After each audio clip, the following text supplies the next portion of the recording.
When I shot Elizabeth Taylor in Iran, in that costume, it was just myself, her hairstylist. There were no assistants, there was no art director, there was no editor, there was no advertising agency person.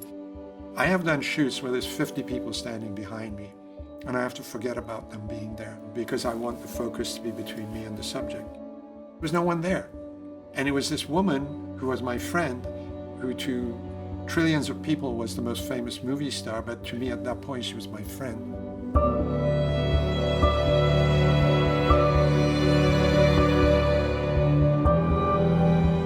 Back in 1976, I met Elizabeth Taylor through my cousin, who was the Iranian ambassador in Washington, D.C. He had invited her to come stay at our embassy in Washington.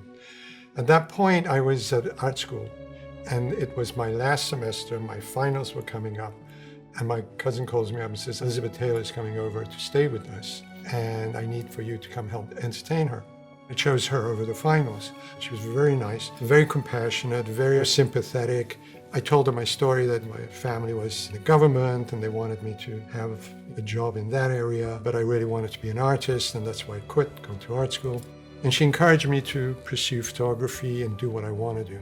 So this created a bond between us, and she told me all these things about herself. And I was very surprised, but I was also very touched that she took such a liking to me and trusted me with her stories the way I trusted her with mine. Time passes, and my cousin suggests to her that she should go on this trip to Iran that was being arranged through Iran Air to promote their new direct flight from New York to Tehran. I was sent along with her as her escort. We landed in Iran, and we had all these major events to attend to. The palace for tea, dinner with this princess, lunch with that princess. She did all that, but I knew she was not comfortable. That was not why she was there. To start with, she just, for the second time, separated from Richard Burton. So there was an unhappiness there because, she was so much in love with him.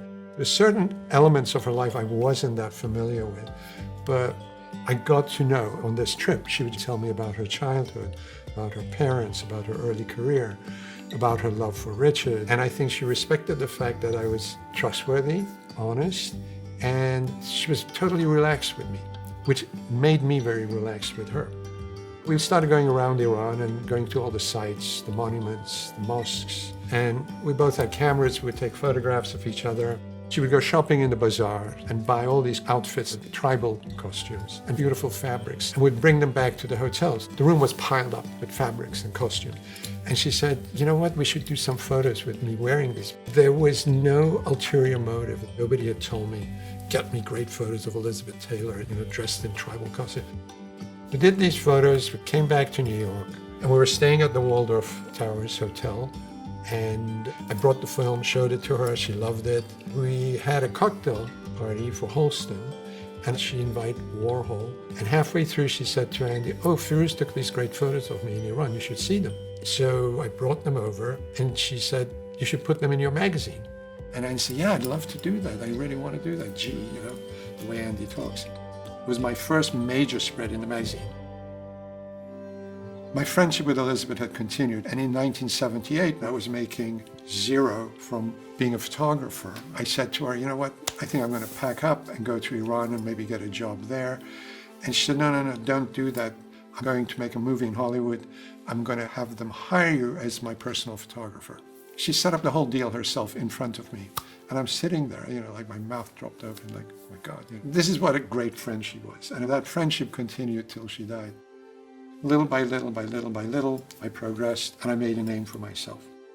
I wanted to become a portrait photographer. I'd admired the works of people like Richard Avedon, Irving Penn, Norman Parkinson, Horst, even as far back as Baron Adolf de Meyer. I had to learn on my own. And I tried to not overdo the production with lighting. Because what I learned from doing my portraits of Elizabeth Taylor was that it was the communication between you and the subject. They have to trust you. And what you should want is for them to shine through. 2010, I had a meeting with the curator of Middle East art at the LACMA. She said she was planning on a photo exhibit on Iran to do with life prior to the 1979 revolution. And she said, what do you have? So I went back to my office and started looking for this box that had been moved around. It took me forever to find this handful of images. And I was so embarrassed by the way I had maintained them and poor shape they were in. And can I present this to a curator at the museum? Sent them to her. I got a call a couple of weeks later. First, we want to do the exhibition with your photographs. I would go to meet friends who wanted to see the show at the museum, and I'd be waiting around for them to arrive, and I would see all these people come and go and look at these photographs, and they had the little kids with them, the grandmothers with them, Iranians, non-Iranians, and they would stand in front of these photos that I had shot, the purpose of which was to put in a little album at home, and it's just flipped through.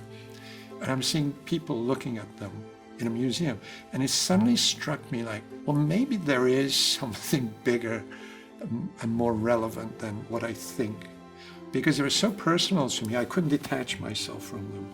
I couldn't be objective about them. So I finally started appreciating the value, not the monetary value, but the historical value of these images. This one image that is going to be shown at Sotheby's, I cropped from a little 35mm transparency to just her head. I focused on her face because her eyes say so much to me now in that photograph. They tell me all the emotions she was going through at that point in her life, all the pain.